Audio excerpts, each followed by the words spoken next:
Hello and welcome to the Fourth Estate, your current affairs program on television. My name is Folashade Ogurinde, and today we're going to be taking a look at current issues happening in Nigeria from the media perspective. And today we have some issues to discuss. The first one is xenophobic attacks on Nigerians in South Africa.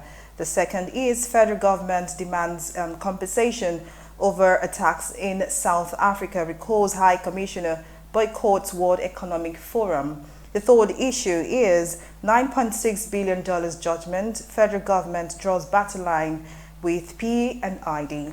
The fourth issue, federal government or IGP deploys patrol vehicles, SWAT team in Southwest. And the last issue for today is the Federal Executive Council meeting has been postponed twice in the second term of the administration. Now, what's the implication for governance? All this and more after this break.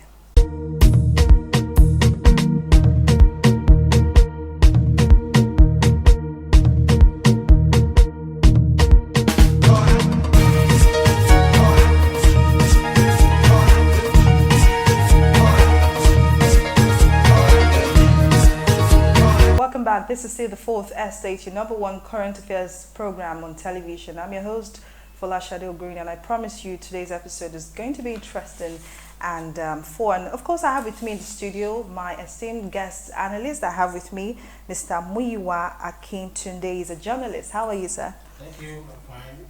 Good day, viewers. Okay. And I also have with me Mr. Shinom Doremiko. He's the convener, Campaign Against Impunity. How are you, sir? Fine, thank you. Many thanks for joining us on the show today. It's a pleasure. All right, let's begin now with the first issue of the day, which is xenophobic attacks on Nigerians in South Africa. And of course, this is an issue that has been all over social media, all over the traditional media, and everybody is talking about it. You know, most people were shocked with regards to the videos and pictures that were, made available, that went viral on social media. Three people lost their lives so far. There was a video about some people, jumping off a four-story building, just trying to, evacuate a burning building. Very sad, videos there. So I would like us to begin this conversation today with this question. In 2015, we had xenophobic attacks on foreign nationals and Nigerians. And now this is 2019, the issue is occurring again. And as reported in the South African media, the South African economy is having a downturn. And of course, the locals there have blamed foreigners for this issue. They are saying the foreigners and Nigerians are the ones, robbing them off their jobs. As a matter of fact, it was reported that over 10 million South Africans are out of job. Now, we've had this issue in 2015. We're having this issue again in 2019. What seems to be the matter here?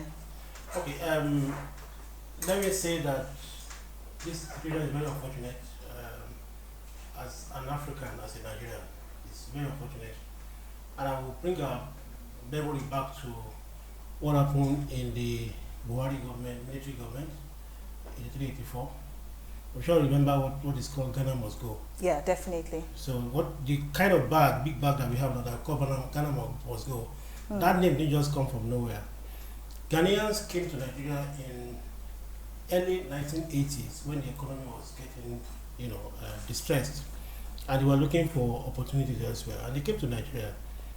And the kind of jobs they were doing largely were menial jobs, cobblers, all kinds of menial jobs that they were involved in, and somehow, because they were also diligent, they were able to, make their ends meet here, and some of them were able to send money to their people back home. Suddenly, for some reasons, some Nigerians felt, okay, these guys are taking our jobs, and then for political reasons, we had Nigerian government having to send number of Ghanaians back to Ghana. The Rawlings government had taken over in Ghana, and also wanted Ghanaians to come home and revive the economy, because the issue in Ghana was because the politicians at that time were very selfish, and there was a lot of corruption going on in that place, and Rawlings came, killed quite a lot of leaders, unfortunately, and Ghanaians went back. Now, coming back to this one, Nigerians are now also facing that kind of situation repeatedly in South Africa. This is a big attack in South Africa, which is why I said It's unfortunate because we're all Africans. First and foremost, every black man should be able to identify and relate with a fellow black man wherever we find ourselves.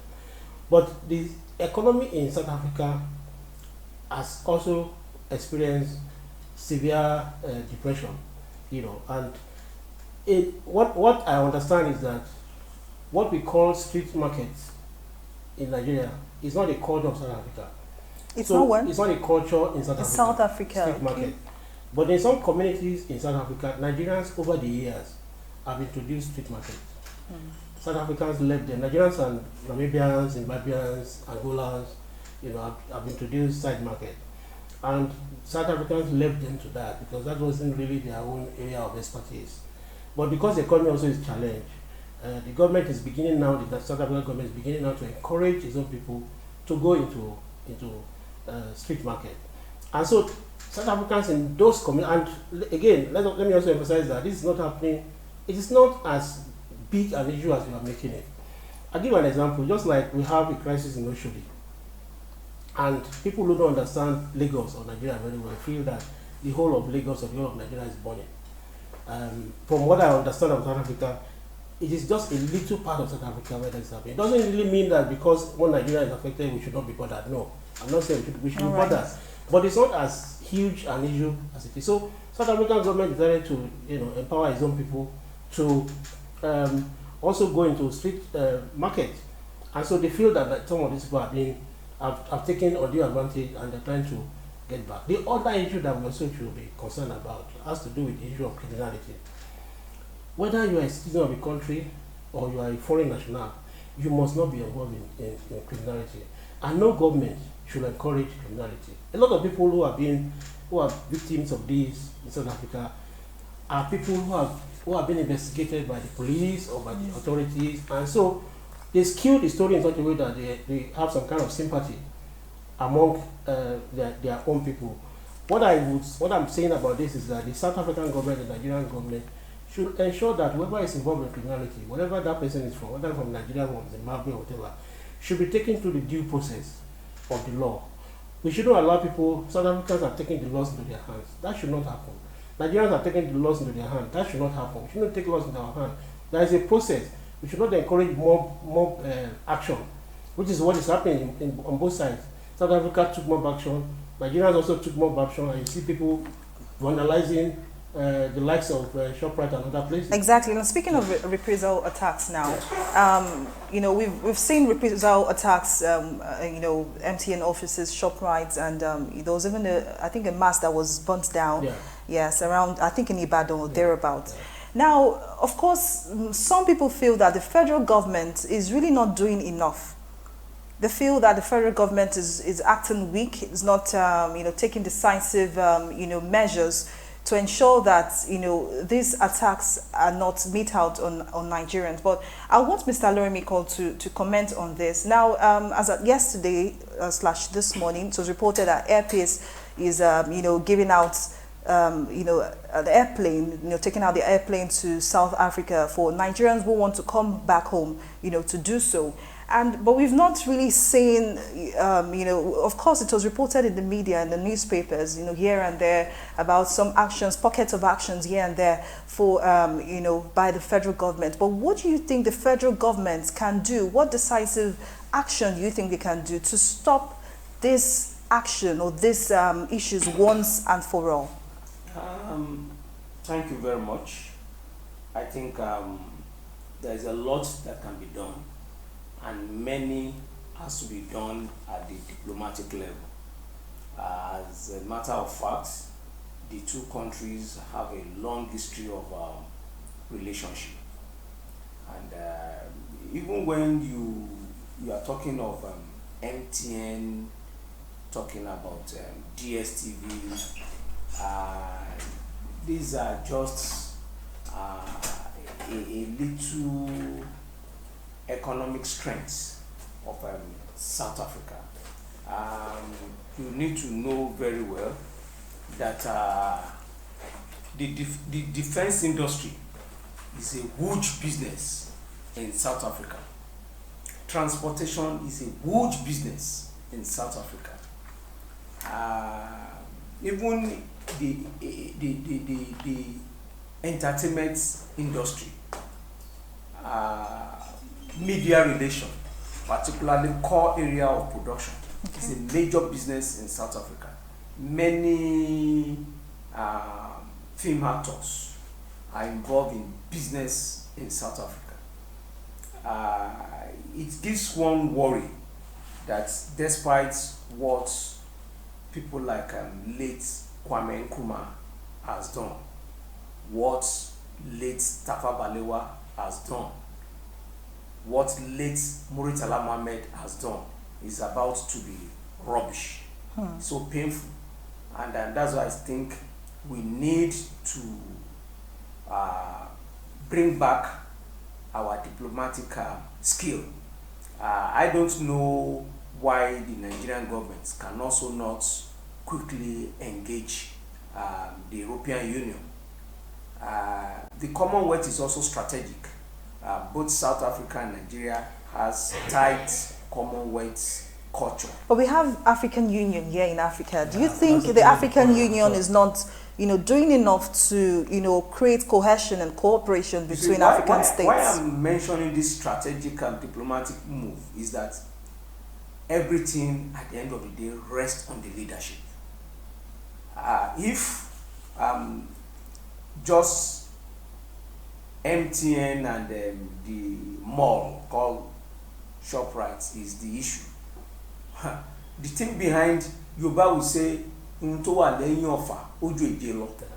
businesses in South Africa and Nigeria is beyond MTN and ShopRite. And accidentally, when you look at the ShopRite, it looks like a moving train.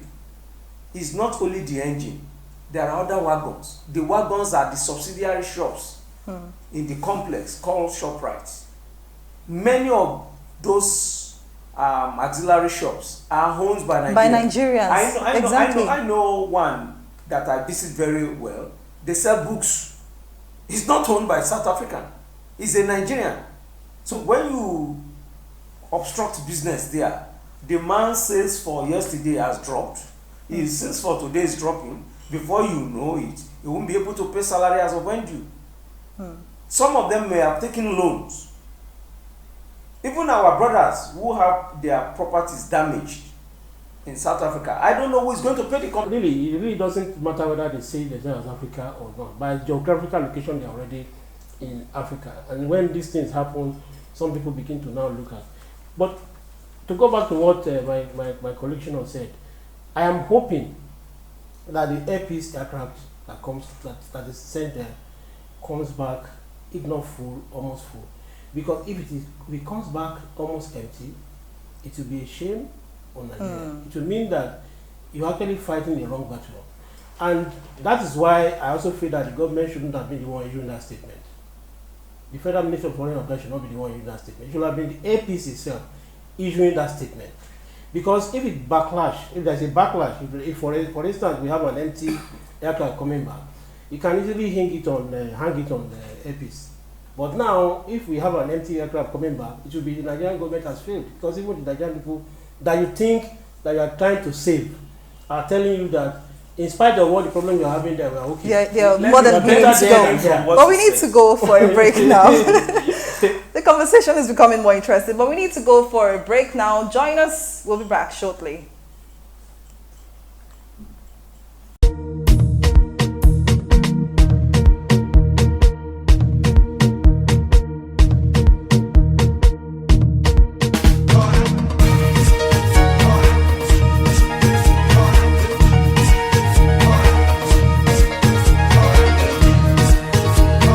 Back. This is still the Fourth Estate, and I have some esteemed gentlemen with me in the studio. Let's head now to the third issue, which is $9.6 billion federal government draws battle line with P&ID. Now, this story has been all over the media, especially the newspapers, and concerns are being raised. What exactly went wrong with the gas contract? Now, P&ID sued Nigeria, and of course won the battle, the legal battle, and the court has told Nigeria to pay the sum of $9.6 billion. Now, of course, people are raising eyebrows. What exactly went, wrong between with regards to the contract between Nigeria and this, company in the United Kingdom? $9.6 billion. That's about 20% of Nigeria's GDP. So you can imagine that. And there was even a report saying the federal government is saying they're going to, ignore or go back to the courts, to fight the judgments made by the courts. Yeah, they can only go back to the court. I mean, if a court gives a judgment, that's why there is a process of appeal.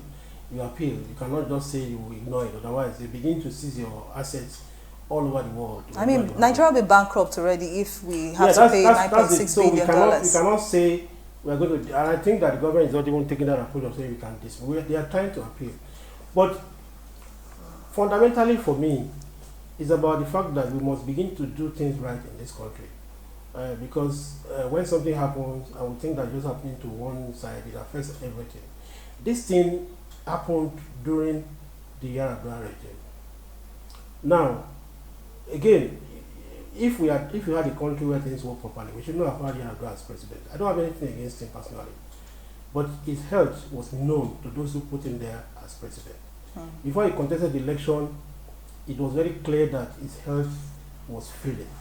Remember, during the campaign, Obasanjo was outgoing president then, and Yar'Adua was out on medical treatment, and Obasanjo had to make that very humorous comment when he called him and said, Umaru, they say you are dead. Are you dead? And Umaru had to respond that I'm still alive.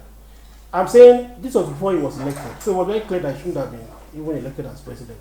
So he was elected for a purpose, for those who wanted to take advantage of his illness to do whatever they wanted. And this is one of the effects of having a president who was not in control of all his senses.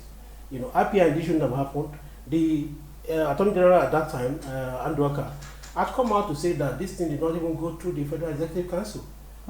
Some guys just decided to take advantage of the situation that we find ourselves in the country as at that time. And where we are, years after, we're dealing with it. Again, governments after that, after Yar'Adua we had Jonathan, after Jonathan we now have Buhari. When you have an action in court and you ignore it, this is the consequence of it. We should have actually dealt with that situation much earlier than this, than having this kind of situation on our hands. But it is not too late, as they say. There are stages to follow. As long as it can be proven that it did not go through the due process in this country, I believe that we have some redress over this matter. Mr. Loremikon, you are the convener of a civil society group, and I'm very sure you're passionate about issues like this, and I know you have lots of things to say with regards to this issue. The average Nigerian is saying, hey, give me the minimum wage, and I'm seeing it in the newspapers every day. I'm seeing millions of naira, dollars here and there. What do you think the average man is thinking about the Nigerian government? The fact of it is that the lip service to better life, welfare, has been on for long. Shortly before the election, the president promised a special allowance to the police. I have been counting. We are now on the 11th month.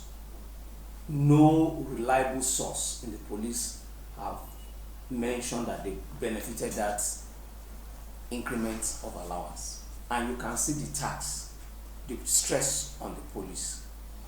Now, the minimum wage. Even after election, people also thought the process of payment should have been on. And they insisted that they are not paying backlog. So whereas the law, the minimum wage have been signed months after election, the government is saying they are not paying backlog. To even pay August now is a problem. Whereas school is resuming next week. I have been seeing school bills. Almost all the proprietors has increased school fees. And we are saying we want to be committed to education for all. A larger percentage of students, particularly in Lagos, are in private schools. there are more private schools officially registered in Lagos State than public schools. So which means many of our students, our wards, are in private school. How will you finance it? And that's why when you look around, you see many school-going children doing other things during school hours on this highway. And they are potential danger for us. And it takes me back to the issue of South Africa. I know a successful businessman who was running newspaper in Nigeria and South Africa. He could not pay. The South African government drove him out. In Nigeria, if you run a private school, if you don't pay, nothing will happen. That's because we have weak labor laws. Not even weak labor law. We have very strong labor laws, but nobody wants to enforce any law. But if it's not being enforced, that means the law is weak. It's not the law, it's the enforcement agencies. It's like me refusing to give my wife feeding allowance. The only weapon she has is to say no food for you. But nobody is using that weapon. Even for people like us, we write petition to many government agencies on many issues. Ordinary acknowledgement, we don't get. When I was new, learning on the feet of Dr. Beck Orazonputi of blessed memory, first thing when Beko writes government agency is to they get an acknowledgement saying that your correspondence has been received, we are giving it attention, we'll get back to you later. These days, if you write 21 days, nobody will acknowledge what you have written. So you need to go there. The battle is between you and them. If you don't do follow up, you are gone. It's so sad that even when you report cases to the core enforcement agency like the police, nobody is treating it. Sometimes they'll tell you, are you mobilizing us? If you don't mobilize us, we can't do the job. In other words, money. And money. Let me also tell you this, that I know practically. I go to court several times. If A writes a petition against B and is investigated, and you are being charged to court, if you are charged to court and the court says you should be remanded in prison, if the police does not facilitate the prison will not lift that person from that court to prison. So within government agencies, they also collect among themselves.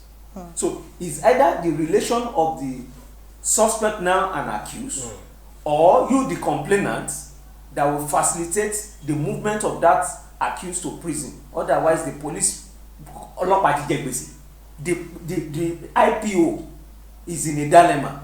The court have asked me to hand over this man to prison. I've handed him over. Prison is not ready to take it from me because I've not departed with money. The relations are not around. It becomes a dilemma. So somebody is paying, and we are saying it shouldn't be so. There is no basis for a DPO in Nigeria of today to still be using his own money to run generator in the office. There is no business between a DPO to still be the one providing water for the police station. It shouldn't be his own business. And that's why when police say bail is free, people like us have at the discretion of the police. The man will tell you, yeah, bail is free, but it's 30,000. And between the IPO talking to you and the DPO, they will defraud you. If you give the IPO 30,000, he may tell his boss that man paid 10,000. But if everything goes on smooth, the DPO will not be defrauded. The IPO will not make unnecessary demand from you. So it's a process. If the point of entry is 40, the output will be 40. And that's why today, whether you like it or not, an average Nigerian, even when he knows that there is no life in the desert, he wants to go there. Everybody wants to go there. Let me drag you back. We talk about banning importation of rice. I know in my house, some months ago, a bag of rice was about 13,000. Now it's 15,000 plus. The local rice is nowhere to be found. If you go to an average market in Lagos, it is the so-called banned rice that is available on display. And wherever you get the local rice, the one they call ofada, a tin of tomato is 500 naira. So it's more expensive It's than more the expensive. imported ones. So what are we saying? Are we not deceiving ourselves? There seems to be a myriad of problems with Nigeria, and you know, programs like this are to highlight these issues, prefer solutions to the government, and hopefully, you know, the government take this advice and, you know, implement to make, you know, Nigeria a better place, which is what we all aim for. But I must say many thanks, gentlemen, for coming on the program. Many thanks, Mr. Muyiwa. Thank you. And many thanks, Mr. Shina Loremikon. Thank you, and let me give you this final shot. Today precisely is 10 years that Chief Gani Fawehinmi left us in Nigeria. And I True. want to ask, how have we been? Are we better 10 years after Gani exits? That's a food for thought. But we need to call it a wrap on the show today. Many thanks for joining us. And we hope to see you again next week. Take care of yourself. I'm Folashade Ogurinde. Bye for now.